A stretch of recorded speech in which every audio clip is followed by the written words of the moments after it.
Welcome to Freaky Fridays. Today's story is one that occurred before I moved here permanently, and it's something that I will never forget, believe me. It happened at Spangler Spring, which is a meadow near East Cemetery Hill. Spangler Spring used to be a picnic area for the people in town because it's shaded and it has water and it's level, so people could bring their blankets and whatever and stay the whole day down there. It was a beautiful spot. Unfortunately, it was also a killing field during the Battle of Gettysburg. I had heard a story about an occurrence on July 1st in the evening. The Union and Confederates were having a battle on East Cemetery Hill, and it was starting to get dark. And it was sort of an unwritten rule that you did not fire after dark because there was no lighting back then, no portable lighting, or they couldn't see what they were firing at, so it was very dangerous. So they ceased fighting that evening, and there were men delegated to take the canteens and go down to Spangler Spring and fill these canteens up with water. Now this happened on both sides. This is the way it was done during the Civil War time. They always had certain soldiers that would go and fill up canteens while others stayed behind. Now it was said that during this time, when both armies were down at the spring, that they were actually very civil to each other, and it was like brother and brother again, and they would exchange news from their states and talk about the war and smoke their pipes, that kind of thing. It was all supposed to be very friendly, and after they just fought each other on the hillside, it made no sense, but I thought it's cool if they could come together even for an hour and be countrymen again. So I had never been to Spangler Spring before, and I decided to go down there and check it out. So I did. I drove down, and where Spangler Spring is located is in the area where the fish hook is. If you know anything about the battle, you know that there was a fish hook out on East Confederate Avenue area, and there's a wayside marker out there. But where I was further down from the fish hook, it was right in Spangler Spring, right at the meadow. And I had parked my car and was sitting on a boulder on the side of the road, just taking everything in, the scenery and the ambiance of the place. It's beautiful down there, it really is.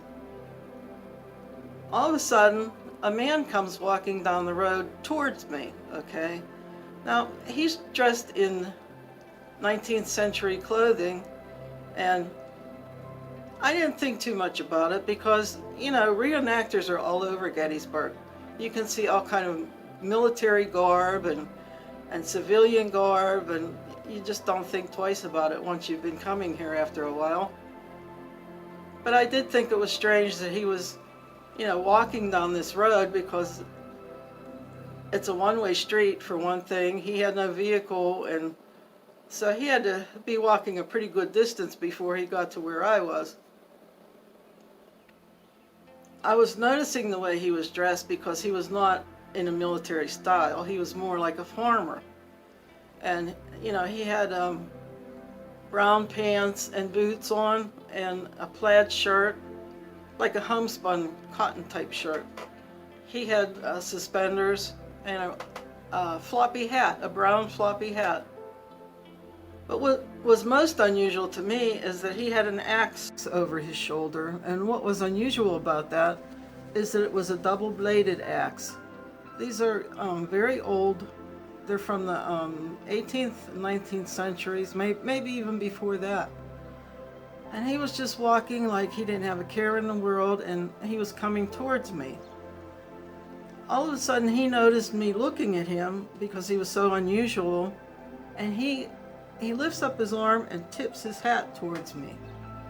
And I thought that was the greatest thing because I never had a man tip their hat at me before. You know, men just don't do that anymore. It's an old-fashioned gesture, and I thought it was really cute. So I waved at him, I nodded, and all of a sudden he turned off into the meadow. He followed a brick wall, a rock wall, I should say, fieldstone, that went over into Rock Creek. As he walked by the wall, I could see there was a tree that fell over the wall. It looked like from storm damage or something like that. So this guy starts sizing up the tree, and he takes the axe and starts chopping at it. And I'm thinking, wow, this is really unusual. First of all, he doesn't have a chainsaw, and it was quite a big tree. And also, I didn't know if they were allowed to do that on Park Service property. If reenactors could go ahead and take trees that were down or not.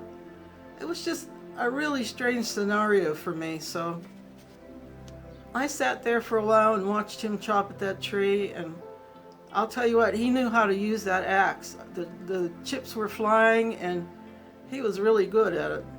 And it was impressive. After a while, I got up and went down to the actual spring head. There's some block work over the spring head, and there's like a little dome that goes over it, and there's a plaque on the dome, and I wanted to read what the plaque said. So I got up and started walking, and walked onto the spring head and started reading and everything. And all of a sudden, I noticed it got very quiet down there. I couldn't hear his axe anymore. And I thought, oh, he must have left. I guess he tired himself out or something, I looked back to where he should have been, and he wasn't there. Now, he didn't come past me, and I don't think that he walked back up the other way, because it was a long straight shot, and I could see if he was walking on the road. So all of a sudden, I got very curious and a little frightened, I must say. I went over to the rock wall where the tree was down, and he was chopping. There were no wood chips in the grass. There was no tree anymore. No footprints to, press the grass down. And I'm standing there, just thinking about what could have happened. Was this real? Was this not real? And all of a sudden, I could feel the hair go up on the back of my neck, like they say, and on my arms. And I realized he was a full-bodied apparition. He was as human-looking as you or I. He was not transparent. He had contact with me, with him tipping the hat like he did. I just stood there and had chills all over me. And to this day, I cannot explain that. It just doesn't make sense. But there were many farmers in the area. There was Mr. Culp, who was on top of the hill, and Spangler, Mr. Spangler. So whether it was one of them, I don't know. I will never know, I'm sure. But these kind of things happened in Gettysburg, and they happened in broad daylight. This was probably 10 o'clock in the morning or so.